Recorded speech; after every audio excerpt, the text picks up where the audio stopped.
Nandannagar urban primary health সেন্টারে OST কেন্দ্রের আনুষ্ঠানিক উদ্বোধন হল শনিবার।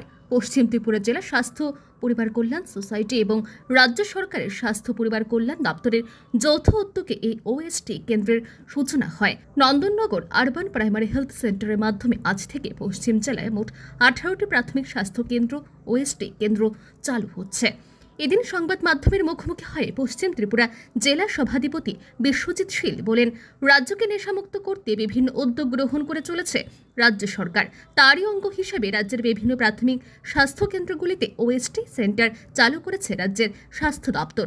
মূলত শিরাপথে মাদকাসক্তদের পাশাপাশি অন্যান্য নেশাগ্রস্ত ব্যক্তিদের কাউন্সেলিং ও চিকিৎসার মাধ্যমে সুস্থ জীবনে ফিরিয়ে এনে একটি সুস্থ সমাজ গঠন করাই সরকারের মূল উদ্দেশ্য বলে জানান জেলা সভাধিপতি। এক্ষেত্রে স্বাস্থ্যকর্মীদের পাশাপাশি সমাজের সকল অংশের মানুষের সহযোগিতা কামনা করেন তিনি। তো এগুলির মাধ্যমে আমাদের যারা নেশাগ্রস্ত ভাই বোন যারা আছে, যারা শিরাপথে মাদকদ্রব্য ইউজ করছে এবং বিভিন্ন সেখানে নেশা আক্রান্ত হয়ে তারা সেখান থেকে বেরিয়ে পারছে না, তো তাদেরকে সেখানে চিকিৎসা প্রদান করা হবে। আজকে এখানে আসা থেকে শুরু করে আমাদের অন্যান্য হেলথের যারা কর্মী আছে তাদের উপস্থিতিতে আজকে আমাদের এই নন্দননগর প্রাইমারি হেলথ সাব সেন্টারেও সেটার উদ্বোধন হয়েছে। তো যারা আমাদের আশা অঙ্গনারী যারা আছে হেলথের সাথে যুক্ত, তারা তাদের এলাকা থেকে যে সমস্ত রুগী আছে, যে সমস্ত যারা নেশাগ্রস্ত লোক আছে, তাদেরকে এখানে এনে তাদেরকে কিভাবে রিলিফ দেওয়া যায় সেটার ব্যবস্থা করা হবে। বা আর আগে গত দিনে যেগুলি হয়েছে অনেককেই সেখানে এই চিকিৎসা প্রদান করা হয়েছে, তার মধ্যে অনেকেই সেখানে ভালো হয়েছে, সেখানে স্বাভাবিক জীবনে তারা চলাফেরা করছে।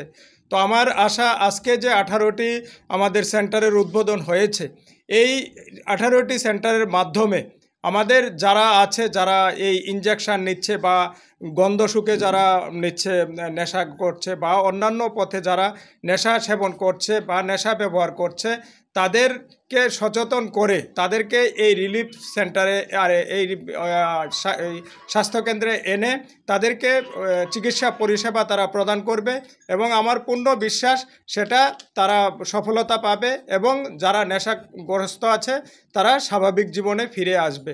তো আমি সবার কাছে, আপনাদের মাধ্যমে সবার কাছে সেটার জন্য সহযোগিতা চাইব। শুধু আমাদের এই হেলথ ডিপার্টমেন্ট বা অন্যান্য যারা আছে তাদের দিয়ে আমাদের এটা সম্ভব হবে না। এটা আমাদের একটা সমাজের অভিশাপ হয়ে দাঁড়িয়ে আছে। সমাজের সমস্ত স্তরের লোক সেখানে আসতে হবে, এসে এটার মোকাবিলা করতে হবে। প্রসঙ্গত উল্লেখ্য, 2025 সালের জানুয়ারি মাস পর্যন্ত রাজ্যে মোট 5,520 জন ইনজেকশনের মাধ্যমে ড্রাগ ব্যবহারকারী ওএসটি কেন্দ্র পরিষেবা গ্রহণ করেছেন, যার মধ্যে 612 জন সম্পূর্ণ চিকিৎসা গ্রহণ করে স্বাভাবিক জীবনে ফিরে এসেছেন। এছাড়া রাজ্যের 220টি স্কুলে সচেতনতামূলক কর্মসূচি এবং তথ্য শিক্ষা ও যোগাযোগ কার্যক্রমের মাধ্যমে প্রায় 15,56,000 মানুষের মধ্যে এইচআইভি বা এইডস সম্পর্কে ব্যাপক প্রচার চালানো হয়েছে। Bureau report, RE news.